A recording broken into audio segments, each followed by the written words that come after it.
नमस्कार। शख्सियत प्रोग्राम के सभी दर्शकों का हम हार्दिक अभिनंदन, हार्दिक स्वागत करते हैं। दर्शकों, आज हमारे बीच में एक ऐसी शख्सियत है जिनका न केवल राष्ट्रीय स्तर पर बल्कि अंतर्राष्ट्रीय स्तर पर बहुत नाम है। मेरी मुराद है स्वामी लाल जी महाराज से, जो योगीराज हैं और कई देशों में और भारत में अपने इस योग की कला का सिक्का मनवा चुके हैं। हम आपका स्वागत करते हैं। सबसे मेरा पहला प्रश्न यही होगा कि आप में योग के प्रति ऐसी आस्था और ऐसा विश्वास कैसे जागृत हुआ? वैसे तो करोड़ों लोग जानते हैं मुझे, दूरदर्शन से मैंने 72 से शुरू किया था योग सिखाना, लेकिन मेरा जन्म ही एक महान योगी के घर में हुआ, योगीराज स्वामी देवदयाल महाराज। तो परिवार से तो मिला ही, हो सकता है कि मुझे पुरातन जन्मों से, पूर्व जन्मों से ही, क्योंकि इंसान वहीं जन्म लेता है जहाँ पीछे का जो आपके पूर्व जन्म है उसका भी थोड़ा जरूर असर रहता होगा। कुछ अच्छे कर्म किए होंगे कि एक महान योगी के घर में जन्म लिया। अगर मैं यूं कहूं कि मुझे योग जो है मेरी माँ के गर्भ से ही मिला तो अतिशयोक्ति नहीं होगी, क्योंकि जब मेरा जन्म हुआ है 1944 में 15 जून को, मेरे पिताजी पूर्ण रूप से योग की अवस्था को प्राप्त हो चुके थे अपने गुरुओं के शरण में। योगेश्वर महाप्रभु रामलाल जी जो है उनके दादा गुरु थे, उनके बाद स्वामी मूलक राज जी थे जो मेरे पिताजी के गुरु थे। और जब से मैंने होश संभाला है 8 वर्ष की आयु से ही मैं योग में काफ़ी अपने आप को बिल्कुल ही रचा बसा पाता हूँ। जी, हम महसूस करते हैं कि भारतीय संस्कृति का जो मूल बीज है, मूल तत्व है, वो योग है। बिल्कुल।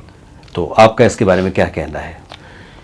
इसमें कोई शक नहीं है कि योग भारत में ही जन्मा जी और फला फूला, लेकिन ये 100-125 साल पहले लुप्त प्राय हो गया था। जी, बहुत कम लोग इसके बारे में जो है जानते थे। जी, हालांकि हमारे जितने पुराने ग्रंथ हैं हमारे भारत की संस्कृति के, सभी में योग की महिमा गाई गई है। जी, और बहुत इसके लाभ बताएंगे। इवन गीता में भी अगर आप योग शब्द हटा देंगे तो गीता गीता नहीं रहती। जी, और सारे विश्व में गीता को बहुत आदर से देखा जाता है। बिल्कुल। तो बचपन से ही हम ये एक मन में रहा कि और अधिक से अधिक जाने। जी, कि हमारे पिताजी ने जो हमें सिखाया अच्छा लगा, फिर हमें और जिज्ञासा बढ़ी। फिर बचपन से ही जैसे जैसे होश संभालते गए हम और पढ़ाई लिखाई भी करते गए, साथ ही साथ पिताजी के लिए डेमोन्स्ट्रेशन भी देते रहे जीवन भर। जी, शुरुआत की हमने बहुत छोटी आयु से, as I told you earlier. तो और जिज्ञासा बढ़ती गई। आज भी जिज्ञासा मरी नहीं है। आज भी मेरी अगर लालच है या और मेरी इच्छा है कुछ करने की, तो मैं चाहता हूँ कि हमारे ऋषियों ने इस महान विद्या में क्या क्या भरा है। जी, तो उससे मैंने देखा है अपने जीवन में भी। आज मैं 64 वर्ष का हूँ। मुझे सभी कहते हैं कि आप अपनी आयु के हिसाब से काफी यंग लगते हैं। बिल्कुल ठीक बात। बहुत बदलाव नहीं आया मेरे में। जिन्होंने आज से 30 वर्ष पहले मुझे दूरदर्शन पे देखा था और आज भी देखते हैं, जी, तो लोग बोलते हैं। और मुझे भी लगता है कि मेरे को लगता नहीं कि मैं इस उम्र का हो गया हूँ। और ये इसमें योग का काफी योगदान है। बिल्कुल बिल्कुल। और मैं केवल सिखाता ही नहीं हूँ, खुद भी करता हूँ। पिताजी से सीखने के बाद मैं और भी अनेकों योगियों के ग्रंथ पढ़े हैं, पुराने से पुराने ग्रंथ सभी का अध्ययन किया है। जी, और मुझे सौभाग्य मिला कम से कम विश्व के जो समृद्ध देश हैं 22 देशों में भ्रमण करने का। क्या बात। लोगों ने बुलाया, मैं सैर करने कभी नहीं गया। और वहां भी गया हूं तो केवल मैंने योग का ही प्रचार प्रसार किया है। जी, मैंने, लोगों ने कहा कि ये देखने लायक है, वो देखने लायक है।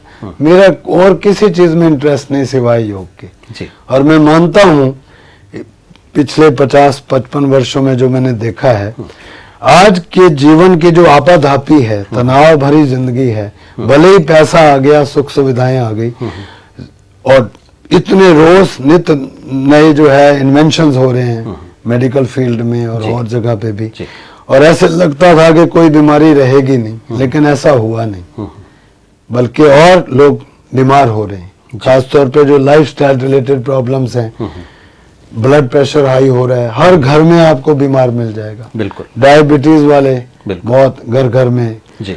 और डायबिटीज 2 टाइप्स की होती है, एक वन होती है जो इंसुलिन डिपेंडेंट है, एक होती है टाइप 2 डायबिटीज जो लाइफस्टाइल रिलेटेड है। उसमें क्या है कि 30-35 साल के बाद वो होती है, जिसमें हमारा खान पान है, ओवरवेट है, सेडेंटरी लाइफ है, तनाव भरी जिंदगी है, तो वो कंट्रीब्यूट करते हैं। उसके लिए दवाइयां इसका परमानेंट क्योर नहीं है जी। तो योग बड़ा मदद कर रहा है। एक बात मैं आपसे पूछना चाहूंगा, योग का ज्ञान जी, जिसके ज्ञान सुपर्ण हिंदुस्तान से सारे समस्त संसार में फैले हैं, क्या कारण है कि भारत में इसकी लोकप्रियता कुछ कम हो गई थी? जी, वो लगभग लुप्त प्राय ही हो गया था जी। जैसे पहले मैंने जिक्र किया, महाप्रभु रामलाल जी महाराज जो हमारे पिताजी के भी गुरु के गुरु थे जी, और मैं तो उनको ईश्वर मानता हूँ। मेरे को लगता है कि उन्हीं का ही आशीर्वाद है कि मैंने सैकड़ों नए योग के टेक्निक्स निकाले हैं। सारे विश्व में कहीं नहीं है जो मैंने निकाला है जी। तो it is a great thing and I think it is his blessings. आप अपने बच्चों को ये संदेश जरूर देना चाहेंगे? जरूर। मैं तो सारे संसार के लिए मैं समझता हूँ हर व्यक्ति को योग की जरूरत है जी। जिस प्रकार की हम आपाधापी की स्वार्थ भरी जिंदगी, ईर्ष्या भरी जिंदगी, चिंता भरी जिंदगी, डिप्रेशन भरी जिंदगी और बीमारियों से भरी जिंदगी हम देख रहे हैं अपने इर्द गिर्द। सब कुछ होने के बावजूद भी, इतनी मेडिकल एडवांसमेंट होने के बावजूद, बड़े बड़े हॉस्पिटल्स खुल गए, नई रोज हम पढ़ते हैं कि अब ये दवाई निकली है वो, लेकिन परमानेंट क्योर अगर चाहिए तो योग के द्वारा आप माइग्रेन को खत्म कर सकते हैं जी, हमेशा के लिए जी। आई साइड पे बहुत फर्क पड़ता है, चश्मा नहीं चढ़ता जी, कैटरैक्ट जल्दी से नहीं होता, बाल जल्दी से सफेद नहीं होते, यादाश्त अच्छी रहती है जी, कमर में दर्द नहीं होता, स्पॉन्डिलाइटिस नहीं होता जी, और हाई बीपी को आप नॉर्मलाइज कर सकते हैं बिना दवा के। मोटापे पे भी आप काबू पा सकते हैं योग के द्वारा। योग केवल एक्सरसाइज नहीं है, बहुत भ्रम है जी। योग के बारे में काफी हालांकि पॉपुलर हो रहा है अब। महाप्रभु रामलाल जी ने शुरुआत की, और भी कुछ एक योगी है जैसे स्वामी शिवानंद सरस्वती जी, उन्होंने लगभग 300 किताबें लिखी हैं योग के ऊपर। बहुत डॉक्टर थे, बड़े डॉक्टर, सब कुछ त्याग के योग में आ गए। स्वामी विवेकानंद ने योग का प्रचार काफी किया है। स्वामी रामतीर्थ थे और योगोदा सोसाइटी के थे योगानंद जी, उन्होंने अमेरिका में काफी नाम कमाया। ऐसे भारत में भी केवल्यानंद जी हुए हैं, और भी कई एक योगी हैं जिनका बड़ा योगदान रहा है और उनमें हमारे महाप्रभु रामलाल जी काफी उनका बड़ा सम्मान के साथ लोग नाम लेते हैं। और मुझे गर्व है ये कहते हुए कि मैं उनकी संस्था का आज जो है संवाहक हूँ। उसको मैं उनके जो ज्ञान है उसको प्रचार प्रसार करने में मेरा काफी योगदान है जी, देश में भी विदेशों में। तो आप यूं कहना चाहते हैं, अगर मैं किसी शायर के लफ्जों में बयान करूं, कि अपनी मट्टी पे चलने का सलीका सीखो, संगे मरमर पे चलोगे तो फिसल जाओगे। क्योंकि बच्चे आजकल के बड़ा westernised, fast food, fast life, जैसे हम पहले कहते थे कि early to bed and early to rise makes a man healthy wealthy and wise, आजकल बिल्कुल इससे विपरीत है। देर तक जागना, सुबह देर तक सोना। सो इन बच्चों के लिए आपका एक बड़ा अच्छा संदेश है कि अपने हम अगर आहार को, अपने रहने के ढंग को और योगा के माध्यम से अगर हम चाहें तो उसको बहुत स्वस्थ अपने जीवन जी सकते हैं। जी, मैं ये कह रहा था कि योग केवल आसन नहीं है लोग, या प्राणायाम नहीं है जी।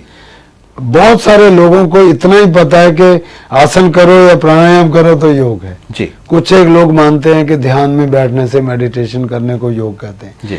लेकिन जितना मैंने पढ़ा है या समझ आई है मुझे आज तक, it is a whole way of living, better way of living जी। जिंदगी को हम कैसे सुख में बनाएं, स्वस्थ में बनाएं, अच्छे मानव बने, अच्छा व्यवहार, आहार और विचार जी, ये सारी चीजें योग में हैं। ये एक बड़ा नया आपने कॉन्सेप्ट हमको बताया है। आहार, व्यवहार और विचार, आसन तो है ही है, प्राणायाम तो है ही है जी, और इसके साथ शुद्धि क्रियाएं भी हैं जी। जो जितना हमारे इर्द गिर्द गंदगी है जी, जंक फूड है, पोल्यूशन है, पेस्टिसाइड्स हैं, प्रिजर्वेटिव्स हैं, इवन जूस भी आप लेते हैं जो टिंड वाले या डिब्बों वाले, तो सारा जहर है जी। दूध है तो वो भी गलत है, पानी है वो गलत है, हवा है वो प्रदूषित है। तो इस सब से बचने के लिए हमारे ऋषियों ने शुद्धि क्रियाएं भी दी हैं जो बहुत कम लोग जानते हैं, करते भी नहीं।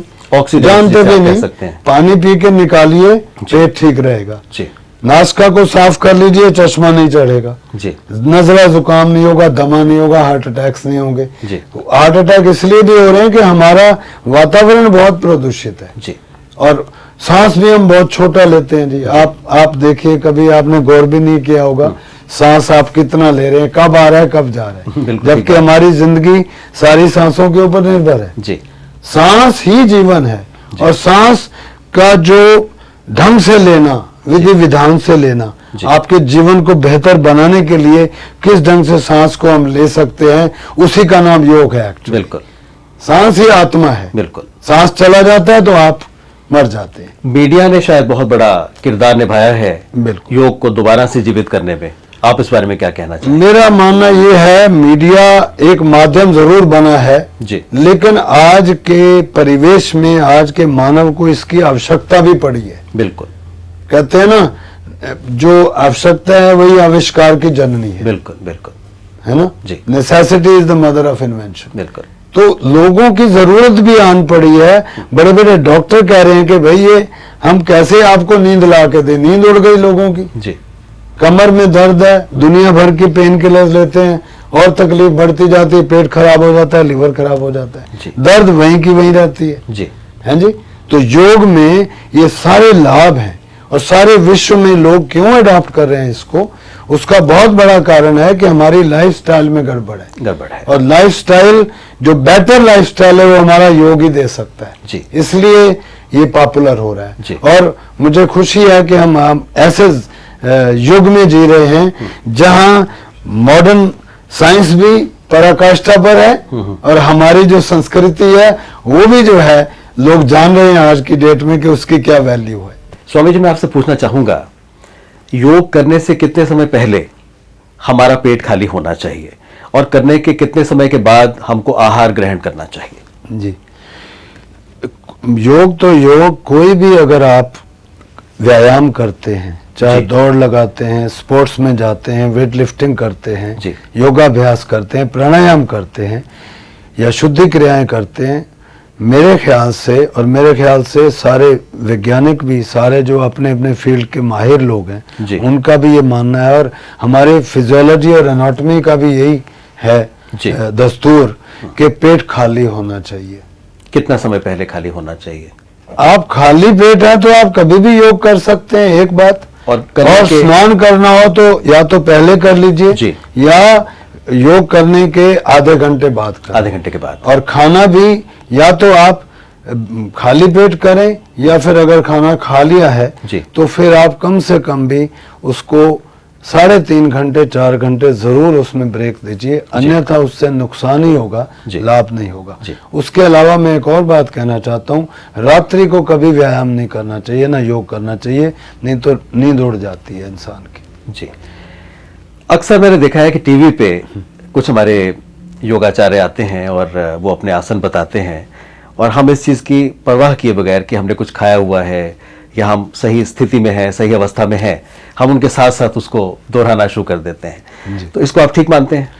मेरे विचार से ये तो एक प्रश्न है ही है और मैंने उसका जवाब भी दे दिया कि खाली पेट हो तो आप कर सकते हैं। लेकिन सबसे जो बड़ा प्रश्न है, जो बड़ा विचारणीय है हर दर्शक के लिए, जो भी टीवी देख रहा है, किसी का भी कार्यक्रम देख रहा है, वो उसको ये देखना चाहिए क्या उसकी ये आयु के अनुसार ठीक है, उसकी कैपेसिटी के अनुसार ठीक है, या उसके जो तकलीफें हैं, शारीरिक या मानसिक रोग हैं, उसके अनुरूप है या नहीं है।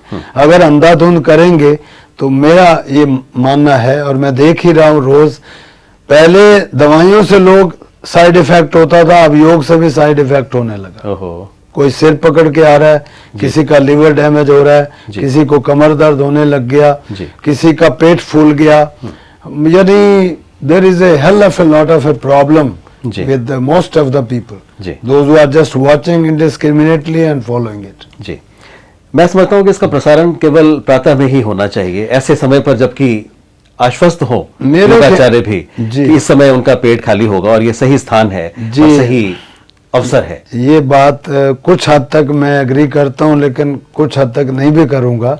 उसका कारण है, बात यह है जी कि टीवी से देख के अपना इलाज करना ही नहीं चाहिए, पहली बात जी। दूसरा, आप चाहे सवेरे देखें या दोपहर को देखें या रात्रि को देखें जी। ये आपको नॉलेज के लिए तो भले ही ठीक हो सकता है जी। लेकिन आपके उपचार के लिए या आपके पर्सोना को देखते हुए आपको क्या ठीक है क्या ठीक नहीं है वो किसी अच्छे जानकार के पास जाकर ही सीखना चाहिए। जी। यदि आप स्वस्थमंद हैं, यंग हैं, कोई दिक्कत नहीं है तो और खाली पेट हैं तो आप कभी भी आता है प्रोग्राम करिए, मगर रात को मत करिए, उससे निश्चित तौर पे आपकी नींद उड़ जाएगी जी। And that is an established fact. एक आम व्यक्ति के रूप में मेरे मन में एक शंका आती है जी कि जैसे योग कैंप्स लगते हैं, उसके बाद कुछ लोगों से इंटरव्यू किया जाता है और वो बताते हैं कि मैंने एक हफ्ते में 7 किलो या 5 किलो वजन कम किया जी। और मुझे कैंसर की बीमारी थी वो दूर हो गई। हाँ जी। क्या ये संभव है कि बातें?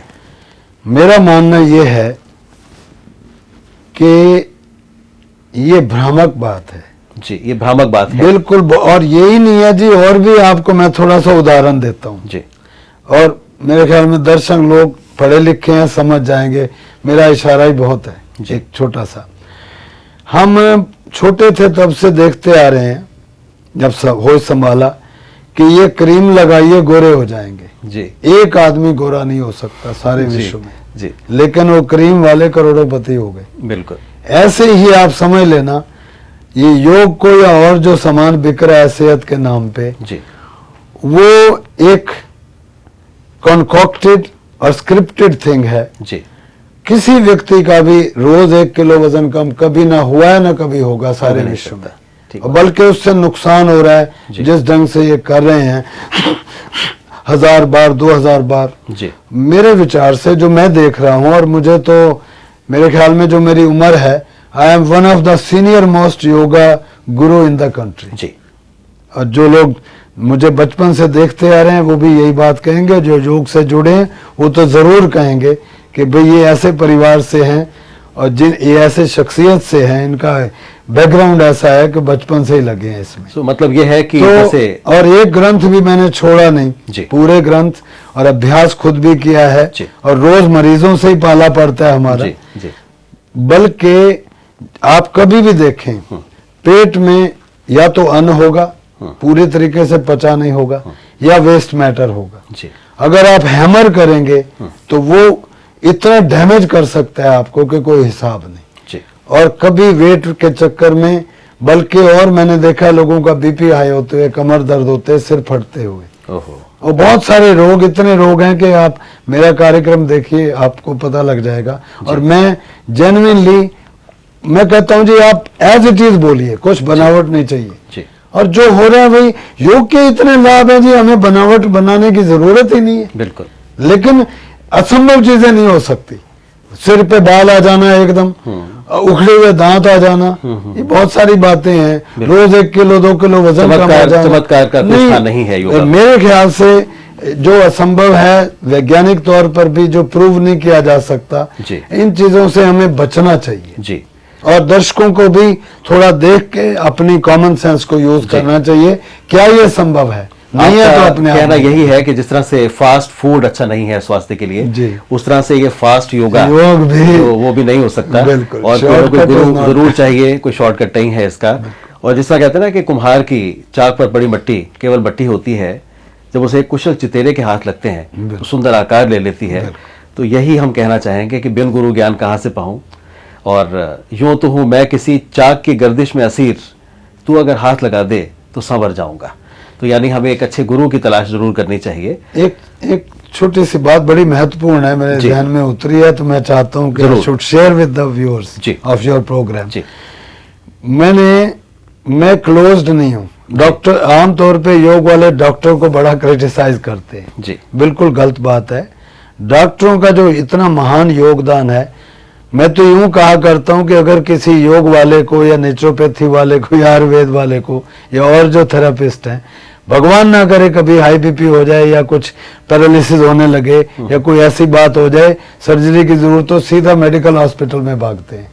तो किसी को क्रिटिसाइज ना करके हमें ये चाहिए कि जो मरीज आए उसको जिस चीज से भी फायदा हो वो जरूर हमें उसको देना चाहिए, साइड इफेक्ट ना हो।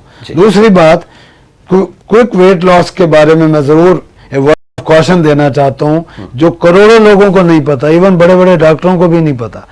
जब भी क्विक वेट लॉस को आप करेंगे, चाहे भूखों मर के या कपालभाति करके या और कोई चीज करके, उससे आपके गाल ब्लैडर में पथरी होने का पूरा चांसेस है। It is a medically proven fact, जो करोड़ों लोगों को नहीं पता। और मैं बताना चाहता हूं आपके दर्शकों को, आपके कार्यक्रम के लोग जो देख रहे हैं, बहुत अपनी अच्छी जानकारी, कि ये बड़ी महत्वपूर्ण बात है।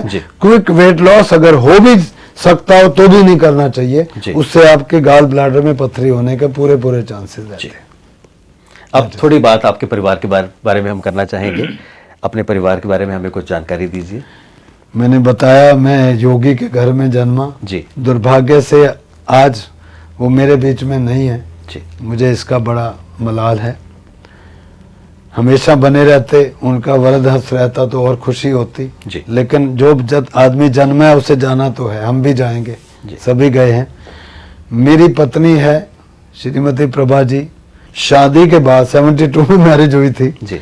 शादी के बाद हमने पहला काम यह किया कि उनको योग सिखाया, बहुत बड़ी बात। और कंधे से कंधा मिला के हमने दूरदर्शन पे लगभग 25 साल रेगुलरली हमें बुलाया गया, अमृतसर टीवी से शुरू करके और नेशनल नेटवर्क तक हमारा कार्यक्रम। ब्रेकफास्ट टीवी में तो I was the main launcher of that programme, English और हिंदी में देते थे, बहुत पॉपुलर हुआ।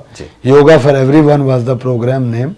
उसके बाद होम टीवी में आए, कनेडियन टेलीविजन में, जापानीज टेलीविजन में, अभी स्वीडन में गए थे हम मई में, उन्होंने भी नेशनल टीवी पे हमारा काफी कार्यक्रम दिया है, अभी भी प्रसारित करते हैं वो, बड़ी खुशी है। मेरे लिए एक ही प्रार्थना होती है भगवान से कि हे प्रभु, जितने तक इस शरीर में श्वास चले, जीवन चले, हर दुखी प्राणी की मैं अधिक से अधिक सेवा करूं। क्या बात। और उसके लिए मैंने एक आर के पुरम में नई दिल्ली में एक केंद्र भी खोला है। उसमें योग के अलावा प्राकृतिक चिकित्सा और पंचकर्मा आयुर्वेद का और जड़ी बूटियां, इन सब का मैं प्रकृति का तो बहुत ही शुक्रगुजार हूँ कि प्रकृति से जो अधिक से अधिक मिले वो जरूर लेना चाहिए। मैं तो एक सम अप ऐसे करूंगा, जब जब हम प्रकृति से दूर होंगे, शरीर में और मन में बीमारियां आएंगी जरूर, और जब जब भगवान से हम विमुख होंगे, हमारे जीवन कष्टों से, दुविधाओं से, व्याधियों से भरा होगा। This is the summary of my life. This I have understood के प्रकृति से दूर होते ही आप बीमार होंगे। जैसा आप विकृत करते हो भोजन को, आपके अंदर वो अमृत का काम ना करके जहर का काम करेगा। बिल्कुल। कोई भी, अब आप क्लोज डोर में बैठे हैं, आपको ऑक्सीजन नहीं मिलेगी, आप बीमार हो जाएंगे। बाहर चलिए, शुद्ध हवा लीजिए, you will be a healthy happy person, हैं, radiant health will be there. Similarly ईश्वर को ना याद करके हम अहंकार में और स्वार्थ में, मोह ममता में बने रहेंगे, जो हम आमतौर पे रहते हैं, उससे बहुत सारा जीवन सुख में नहीं हो सकता। दुनिया की सारी दौलत आपके पास हो जाए, कितने ही आप पावरफुल हो जाएं, जब तक परमपिता परमात्मा के साथ आप एक रस नहीं होते हैं, बिल्कुल जीवन में वो आनंद नहीं आएगा। बिल्कुल, ये पक्की बात। बिल्कुल। आज आपसे जो हमने बातचीत की, हमारे दर्शकों को बहुत अच्छा लगा होगा। आपने बहुत ज्ञान के मोती हमारे सामने बिखेरे और हम सबको उसका लाभ होगा। आपने अपना समय हमको दिया, बहुमूल्य समय, हम आपके बहुत आभारी हैं। आपका बहुत बहुत धन्यवाद। Thank you. God bless everybody. Thank you. नमस्कार।